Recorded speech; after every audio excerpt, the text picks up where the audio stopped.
Ha sido un mes histórico por donde se mire, 40 años del golpe militar, 25 años del triunfo del no a Pinochet y por medio una decisión presidencial que ha sido bastante polémica, el cierre del penal Cordillera. Durante esta semana habló Michelle Bachelet a CNN Chile y dijo que le costó ver la entrevista que realizamos en nuestro canal a Manuel Contreras desde el penal Cordillera, para conocer más detalles de cómo ha sido vista esta entrevista y sobre todo el ambiente que se ha generado el último mes con estos hitos que marcan nuestra historia a nivel nacional. Estamos con Ángela Gerias, a quien le agradecemos esta conversación con CNN Chile. Señora Ángela, muchas gracias. Gracias. Señora Ángela, ¿usted pudo ver la entrevista a Manuel Contreras? Sí, por casualidad. Ayer su hija, durante esta semana, decía que le había indignado esta entrevista, que llegó un momento que no pudo ni seguir viéndola. ¿Le pasó lo mismo a usted con los tipos de declaraciones que realizó el ex jefe de la DINA? Fue muy impresionante y como lo dije yo en Radio Asis algún tiempo, a mí me impresionó la gran imaginación que tiene Manuel Contreras para mentir. En ese sentido, él es categórico y después de 40 años del golpe militar, asegura, lo voy a leer textual: el general Pinochet me ordenó detener a Ángela Gerias y a su hija Michelle Bachelet. Yo las detuve, pero fueron enviadas a la Academia de Guerra con el coronel Oteiza. La Fuerza Aérea en ese entonces, en 1975, construyó una casa cerca del Cerro San Cristóbal similar a lo que era Villa Grimaldi. Le decían así, Villa Grimaldi. Por ende, nunca Michelle Bachelet y Ángela Gerias estuvieron en la comuna de Peñalolén, sino que estuvieron en este lugar. ¿Qué le parece a usted esa reflexión que hace 40 años después, Manuel Contreras? Me encuentro increíble, realmente. Y es indignante, porque yo puedo decir con la misma fuerza que él dice que no estuvo, que yo lo vi en Villa Grimaldi. Usted vivió en ese centro de detención y tortura. ¿Cómo era el ambiente? Porque su hija lo declaraba bastante enfática. Fue precisamente Manuel Contreras uno de los que le interrogó a ella. ¿Qué le interrogó a usted? Yo estaba vendada todo el tiempo y amarrada. Por lo tanto, yo pienso que fue Morembrito. ¿Cómo era el ambiente que se vivía, señora Ángela, en ese entonces, con dictadura de por medio, con violación constante de los derechos humanos? Sobre todo cuando Manuel Contreras, 40 años después, sigue insistiendo que nunca hubo centros de tortura. ¿Usted se refiere al ambiente dentro de Villa Grimaldi? Sí, o de Villa Grimaldi. Es que para mí es muy difícil hablarle del ambiente en Villa Grimaldi, porque yo estuve todo el tiempo aislada en un cajón, sin ventanas, sin puertas, sin nada. El cajón estaba dentro de un garage y no tenía comunicación nada más que con las personas cuando me sacaron a interrogar. Señora Ángela, Manuel Contreras declara que había que detenerla a usted y a su hija porque estaban en un proceso donde se involucraba a ustedes dos para asesinar a 4 generales de la Fuerza Aérea. ¿Cómo ve usted, después de todo este tiempo transcurrido, ese tipo de declaración cuando el ex jefe de la DINA dice eso 40 años después desde un penal que fue cuestionado por mucho tiempo por los privilegios que ellos tenían ahí? Bueno, a mí me detuvieron de aquí a donde está usted sentado a principios de enero del 74. No había ninguna orden de detención. Me vino a detener Fernández Lario y me llevaron porque me iban a interrogar por unos minutos para alguna declaración en que querían que yo hiciera. Nunca me dijeron por qué me detuvieron. Solamente cuando estaba en el exilio supe que se me había detenido porque se me acusaba de eso. Señora Ángela, yo le preguntaba por el ambiente y usted me dice que es bastante difícil, tal como su hija también lo manifestaba en una entrevista a CNN durante esta semana, que era difícil hablar de ese tema, pero teniendo en cuenta el hecho histórico que se cumple en 40 años del golpe, también un hecho histórico para retornar a la democracia, como en los 25 años del triunfo del no. La gente a lo mejor no lo sabe, y hasta el día de hoy muchos de la generación de los 20, 25 años que tienen hoy día no saben que Villa Grimaldi fue un centro de detención y tortura. ¿Cómo era pasar esos días? Porque usted me decía, pasaban vendados, escuchaban lo que pasaba, era un momento histórico claramente donde se violaban los derechos humanos. Fue horrible porque a mí me sacaron del cajón, nunca me dieron de comer, solamente una vez me llevaron al baño, y que fue, después se lo voy a contar, una parte muy importante. y uno sentía llegar de repente a cajones que había al lado a gente torturada, quejándose. Había una persona que le habían disparado, estaba herido de bala. Y además todo el lenguaje grosero, soez. Me golpeaban a mí en la puerta, ¿cómo está? ¿Necesita algo? Sí, quiero ir al baño. Ya, luego. Pasaba un día. ¿Me podría tomar agua? No había respuesta. Y de repente se apagaban las luces que uno veía, porque el cajón tenía tablas sobrepuestas, y se sentían gritos muy fuertes, ahogados. Cuando Manuel Contreras, señora Ángela, manifiesta y es tajante en que no se cometieron violaciones a los derechos humanos, que en Villa Grimaldi no se torturó, que usted y su hija nunca estuvieron en ese lugar, con ese ambiente, cuando la justicia, que tardó en llegar, pero que finalmente da por hecho que hubo centros de tortura, ¿cómo fue para usted ver a Manuel Contreras 40 años después, dando a conocer su misma visión de hace 40 años, con 40 años de aniversario del golpe militar? Es que lo encuentro increíble, le digo. Y pienso que ese hombre no se ha arrepentido de nada y se siente orgulloso de lo que hizo. Yo le puedo decir que en el primer interrogatorio que yo tuve, después que me recibió, también lo reconocí posteriormente en una foto, en ese tiempo de haber sido comandante Espinosa. Llegué ahí a la hora de almuerzo, no habíamos almorzado con mi hija, y estuve 11 horas siendo interrogada en forma muy terrible, con golpes y no contestaba, en los riñones, todavía me duelen mis riñones. Y de repente llegaban muchachos jóvenes, se sentía por las voces de ellos, que venían recién habiendo sido torturados en la parrilla. Y pedían agua, porque parece que la corriente eléctrica produce mucha sed. Y él les decía, no, si te doy agua te va a ir cortado. En un momento dado me dio tanta indignación de cómo los trataban, los golpeaban, que le dije, ¿cómo puede tratar así a ellos si fueran hijos suyos? No, me dijo, yo tengo una hija, pero ella no es como estos desalmados, no. O sea, hacía una diferencia notable con los seres humanos. Hay una tortura psicológica por el vocabulario, por la forma de interrogar. Usted me decía 11 horas. ¿Qué sentía usted en ese momento, en esas 11 horas donde finalmente habían golpes, habían preguntas que usted no podía contestar porque finalmente le interrogaban de algo que a lo mejor usted no sabía y no tenía cómo contestar esa pregunta? Yo no había hecho nada más, jamás había hecho ningún acto terrorista, ni puesto bombas, ni nada. Lo único que yo hacía era ayudar a la gente que estaba siendo perseguida, a los familiares de los desaparecidos y sobre todo a los compañeros de mi marido que seguían en la cárcel, y tratando de mandar hacia afuera toda la información posible de la violación de derechos humanos en Chile como una manera de salvar sus vidas. Por lo tanto, no tenía... A uno se le olvida el temor en eso, me daba mucha indignación y quizás eso me dio fuerzas para soportar todo lo que sufría ahí. Señora Ángela, si usted tuviese que graficar, quizá en un rostro, en una persona, puede que la pregunta parezca obvia porque quien estaba al mando era finalmente Augusto Pinochet, pero si tuviese que graficar en un rostro la tortura por ambos lados, de la persona que la realizaba y las personas que fueron miles en Chile que la sufrían, ¿en quién pensaría usted? Tendrían que ser dos personas, ¿no? ¿Quiénes?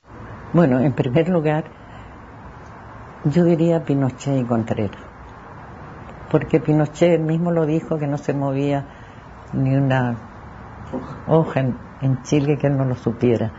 Y tal como dice Contreras, que recibió orden de detenerme, él sabía lo que sucedía en Chile. Para mí ese es el símbolo de la tortura en Chile. ¿Y por el otro lado de la moneda, de quienes sufrieron esta tortura en los diferentes centros de detención y tortura en nuestro país? Es que fueron tantos. No podría graficarlo en una sola persona. Señora Geria, ¿qué espera usted de aquí en adelante con los condenados por violación a los derechos humanos? Se le pregunto, muchos criticaron la entrevista que se realizó a Contreras por darle tribuna finalmente, pero eso da cuenta de cómo hasta el día de hoy piensan quienes participaron de los crímenes de lesa humanidad. ¿Qué espera usted que pase con estas personas que hoy día están en Punta Peuco? Yo no me voy a referir a eso porque no creo que sea algo de mi incumbencia. Señora Ángela, pasando dentro del mismo contexto histórico del que estamos hablando, fue una decisión donde estaban estas personas que cometieron crímenes de lesa humanidad, torturaron gente. ¿Cómo evalúa usted el cierre del penal Cordillera? ¿Es un avance? ¿Fue una medida criticada? ¿Fue de otra manera cuestionada de populista por el presidente Piñera? ¿Cómo lo ve usted? ¿Es un paso grande? Yo creo que fue un paso, fue una medida correcta. ¿En qué sentido? Porque desde el principio de la igualdad de las personas, yo creo que se cumplió con eso al principio. Usted mencionaba a quien posiblemente la interrogaba, que era el general Marcelo Moren-Brito. ¿Cómo es la relación, teniendo en cuenta, porque para muchos no saben que las casualidades de la vida los puso en un mismo condominio, en un mismo edificio? Él, si tengo mal entendido, vivió en el tercer piso, hoy día está su señora, Belén Lira. ¿Usted se encontró con él en el ascensor? Me encontré 2 veces con él en el ascensor. En la primera iba bajando con mis nietos y los hijos mayores de Michelle, y él entró al ascensor. Yo lo conocía porque cuando yo estuve en Villa Grimaldi, cuando me llevaban allá no tenían venda la gente que me llevaba, y me dice, ¿tiene un pañuelo? Y le pasé yo un pañuelo que me habían traído de Francia, que era de tul medio morado, pero que se veía, y me lo pusieron. Por lo tanto, yo siempre pude ver a través de lo que era mi venda. Señora Ángela, ¿cómo fue ese encuentro en el ascensor? Bueno, él muy atento, cuando se paró el ascensor, me lo sujetó para que yo y mis nietos saliéramos. Cuando llegamos a la primera puerta, me sujetó la puerta. Y cuando llegamos a la tercera puerta de salida, también, y yo, no sé, no pude aguantar ser descortés, por decirlo así, pero le dije, yo a usted lo conozco. Y me dice, sí, ¿dónde? Pero hace mucho tiempo, le digo, ¿pero dónde? En Villa Grimaldi, me dice. Se paró en seco, se dio una palmada en la frente y me dice, ¿quién es usted? Soy la viuda del general Bachelet. Y desapareció de mi vista.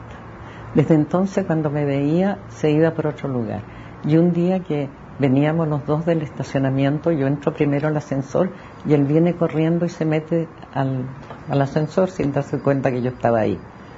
Me mira y se corta entero. Entonces yo lo miré un rato y le digo, a usted yo no lo odio. Yo pienso que fue terrible lo que tuvo que hacer. Entonces me dijo, gracias, señora. Después de eso me buscaba para saludarme. ¿Cómo fueron esos días después del encuentro del ascensor? Se le pregunto porque me imagino que la emoción que tuvo ya con sus nietos, ¿cómo fue? Pero ¿sabe qué me pasa? Sobre todo cuando hablé la última vez, que me sentí tranquila, porque me dio la certeza que yo nunca iba a poder hacer lo que ellos hicieron, y que al mismo tiempo no sentía odio. ¿Usted cree que hay algún grado de arrepentimiento de los que participaron de esto, que hoy día fueron trasladados de Penal Cordillera a Punta entre ellos el general Moren-Brito, Manuel Contreras, Miguel Krasnov? No podría decirlo, con Contreras nunca más volvió a hablar, pero en cuanto a lo que la entrevista que dio, no, yo encuentro que es el colmo del cinismo, además. Es no aceptar la realidad tal como fue, porque él ignora a la justicia que le ha condenado a casi 300 años, ignora también a los testimonios dentro de estas investigaciones que se han realizado. Pero además, como le digo, es cinismo, se ríe de la gente, niega todo con una tranquilidad como que fuéramos todos retardados mentales. Porque usted comprende cuando él dice que se construye una casa cerca de la Academia de Guerra Aérea similar a Villa Grimaldi, ¿cómo no va a saber él que la Fuerza Aérea y todos los que estaban ahí lo van a negar? Porque nunca se construyó. ¿Cómo no va a saber que nosotros lo vimos a él? Y yo lo vi a él conversando desde un lugar donde estaba a través de las rendijas de la... Estaba para que me interrogara Romo. Mientras esperaba, en el patio que había ahí apareció el comandante Espinosa y él hablando. Y él decía que tenía que saber cómo estaba yo porque la Fuerza Aérea le exigía que me liberara. Y estaba ahí, cuando yo estaba yo lo vi. Y toda la gente que estuvo en Villa Grimaldi sabe que yo estuve allí y que Michelle estuvo allí. A Michelle la vieron, a mí me oyó una de las personas que estaba con Michelle cuando me interrogaba. Señora Ángela, ¿y por qué cree usted entonces que después de 40 años, donde muchos lo vieron, donde hay cientos de miles de testimonios que vieron a Manuel Contreras en Villa Grimaldi, donde muchos cuestionaron los métodos de la detención misma, de los interrogatorios, cuando la justicia finalmente da su palabra y da a conocer de que hubo tortura en ese lugar? ¿A qué cree usted que apunta Manuel Contreras con ese tipo de declaración? Mire, yo he pensado largo en eso. Yo no sé si él querrá que crean que está loco para así salvarse de algo, ¿no? Pero no, él está de acuerdo. Yo pienso que también en algunas personas no es arrepentimiento, sino que una manera de poder vivir con cierta paz consigo mismo, negándose a aceptar eso. Señora Ángela, usted nos contaba este encuentro que tuvo con Moren Brito en el ascensor de su condominio, de este edificio donde nos encontramos en este momento. ¿Se ha acercado la señora de él, Belén Lira, después de este encuentro, de que estuvo él preso? Sí hemos tenido oportunidad de conversar. ¿Qué le ha manifestado ella? No puedo hablarle de eso. ¿Y en relación a lo que ha pasado últimamente, no se ha acercado ella a hablar con usted? Me va a perdonar, pero no le voy a contestar sobre eso. Señora Ángela... No estoy autorizada para eso. Lo entiendo. Señora Ángela, el general Moren Brito, junto a los 9 condenados que iban a ser trasladados, hoy día están en Punta Peuco. Muchos, en la opinión pública, dan por hecho que también sería un paso igualar finalmente el sistema penitenciario hacia arriba, no hacia abajo, pero todos ya apuntan a que en el próximo gobierno se cierre este penal, que también cuenta con algunos privilegios en comparación al resto de los penales que hay en nuestro país. ¿Cuál es su postura? ¿Debería cerrarse esa cárcel? Bueno, yo en principio creo que debería haber la posibilidad que se nivele hacia arriba, ¿no? Si eso no es posible, creo que habrá que evaluar las circunstancias que existan en ese momento para cerrarlo. No creo que se pueda tomar una decisión sin ver lo que el impacto que puede producir en el país. Se lo pregunto porque finalmente su esposo muere en una cárcel pública, sí, en condiciones totalmente distintas a los que se pueden encontrar hoy día. Bueno, ya fue la historia de Cordillera y ahora en Punta Peuco. Usted ¿qué camino debería tomar en relación a ese tipo de penal? Muchos dicen que están las condiciones dadas para que estas personas, que hay 53 hoy día en Punta Peuco, están todas las condiciones para que puedan ser trasladados a la cárcel de alta seguridad. ¿Usted lo ve así? Yo creo que sí, porque yo pienso que para ellos que son criminales y que hicieron tanto daño al país, desde el punto de vista de gendarmería y del gobierno, es un peligro si están en otras partes que puedan ser atacados, ¿no? Su hija, en la entrevista a nuestro canal, daba a conocer de que era un tema muy complicado para ella, que solamente se podía ver caso a caso en un eventual gobierno, si es que existe la opción de estudiar esta opción de, en este caso, en un eventual gobierno de ella, de cerrar Punta Peuco, pero también hacía alusión que no descartaba la opción de indultar, pero que eso era un tema tan delicado que había que verlo caso a caso, porque en juego finalmente hay una señal muy fuerte al país donde se involucra violación a los derechos humanos. ¿Usted indultaría a personas que hoy día tienen 80 años y que están cumpliendo condena por violaciones a los derechos humanos? Mire, felizmente yo no soy presidenta ni tengo el poder de dar indultos, no me voy a pronunciar. ¿Y si tuviese que darle un consejo a su hija? No, nunca le doy consejos salvo que me lo pida. Dentro de este contexto, ya después del suicidio del general Otlanier Mena, se habló de un concepto que era la denominada familia militar, que reúne a las Fuerzas Armadas finalmente. Su esposo perteneció a las Fuerzas Armadas. ¿Usted se siente parte de esa familia militar? Siempre me voy a sentir. ¿Por dónde camina hoy día la familia militar? ¿Se camina en este sentido? Se lo pregunto porque caminará en el sentido que dice el abogado de Manuel Contreras, que en el caso de que se indulte a militares condenados por violaciones de derechos humanos, y si que eso hay un escrito, un compromiso del candidato o candidata, ellos dicen que la familia militar vota por ellos. Bueno, yo no soy una persona autorizada para saber cuál va a ser lo que pueda suceder dentro de las Fuerzas Armadas hoy día.